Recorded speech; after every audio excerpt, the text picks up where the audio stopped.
Samajwadi party के नमाजवादी विधायक को देखिए, सिर पर लाल टोपी, गले में गमछा और नमाज की मुद्रा। क्या हिंदू छोड़ इस्लाम अपनाने जा रहे हैं रविदास मेहरोत्रा? क्या अखिलेश के विधायक को पूजा पाठ से ज्यादा नमाज रास आने लगा है? क्या वो हिंदू होकर भी मुस्लिम धर्म के रीति रिवाजों का पालन करना चाहते हैं? और आखिर ये रविदास मेहरोत्रा है कौन, जो गए तो इफ्तार पार्टी में थे लेकिन पढ़ने लगे नमाज? पूरी कहानी जरा विस्तार से सुनिए।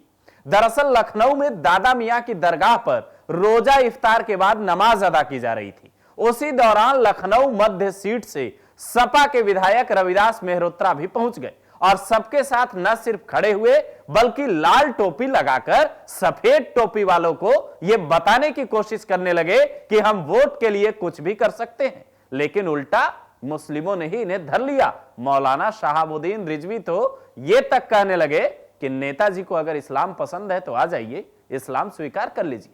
लेकिन रविदास मेहरोत्रा देखिए कितनी चालाकी करते हैं। वो कहते हैं हम भाईचारे का संदेश देना चाहते हैं। एक तरफ देश में औरंगजेब और मुगलों की कब्र का विवाद चल रहा है, मस्जिद के अंदर मंदिर ढूंढे जा रहे हैं, तो दूसरी तरफ समाजवादी पार्टी के विधायक आपसी सौहार्द का संदेश देने की कोशिश कर रहे हैं, लेकिन साथ में नमाज पढ़ रहे हैं। तो सवाल है कि सौहार्द का संदेश देने के लिए नमाज पढ़ने की क्या जरूरत थी? जब ये बात उनसे पूछी गई तो कहते हैं किस किताब में लिखा है कि नमाज कोई और नहीं पढ़ सकता? अब किताबें तो सपा वाले भी ढूंढने लगे हैं। जैसे कुछ दिन पहले एक सपा सांसद रामजी लाल सुमन ने राणा सांगा को गद्दार बताकर विवाद खड़ा कर दिया, तो अखिलेश यादव कहने लगे कि हमारे लोग भी कुछ किताबें के पन्ने पलटने लगे हैं। लेकिन राजनीतिक इतिहास तो यह कहता है कि अखिलेश यादव के पिता, जिन्हें विरोधी मुल्ला मुलायम कहते थे, उन्होंने भी कभी इस तरीके से नमाज नहीं पढ़ी। फिर रविदास मेहरोत्रा किस वजह से ऐसा कर रहे हैं? क्या अखिलेश यादव आने वाले दिनों में ऐसे दिखेंगे? जरा सियासत की सच्चाई भी समझिए। रविदास मेहरोत्रा मुलायम यादव के करीबी नेता रहे हैं। साल 1989 में पहली बार जनता दल की टिकट पर लखनऊ पूर्व से चुनाव लड़े और विधायक बने। साल 2012 में सपा के टिकट पर लखनऊ मध्य से जीते, अखिलेश सरकार में मंत्री बनाए गए। सपा में इनकी तब खूब चलती थी। साल 2017 में इन्हें हार मिली। कहा जाता है कांग्रेस प्रत्याशी मारूफ खान की वजह से इनकी हार हुई। हालांकि ब्रजेश पाठक को इन्होंने कड़ी टक्कर दी थी, लेकिन वोट बट गया था। साल 2024 के लोकसभा चुनाव में अखिलेश यादव ने इन्हें राजनाथ सिंह के सामने खड़ा किया था, लेकिन 1 लाख वोटों से हार मिली। पर इसी के साथ इनका नाम Guinness book of world record में भी है।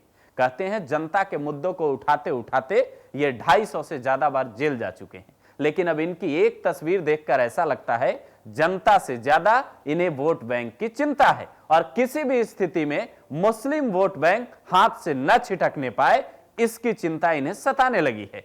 कहा यह तक जा रहा है कि बीजेपी ने जब से सौगाते मोदी अभियान लॉन्च किया है, जिसके तहत देश के 32 लाख वंचित मुसलमानों को एक किट दी जा रही है, महिलाओं के लिए सूट, पुरुषों के लिए कुर्ता पैजामा, दाल चावल सेवई सरसों तेल चीनी कपड़े मेवा और खजूर का किट दिया जा रहा है, जिससे विपक्षी नेता भड़के हुए हैं। कोई कह रहा है क्या मोदी राजा है जो सौगात बांट रहे हैं? ये तो लोकतंत्र है। तो कोई सोच रहा है बीजेपी ऐसे ही पसमानदा मुसलमानों के सहारे हमारे वोट बैंक तक पहुंचती रही तो फिर ऐसे ही टोपी लगाकर घूमना पड़ेगा। आप रविदास मेहरोत्रा की इस तस्वीर पर क्या कहेंगे?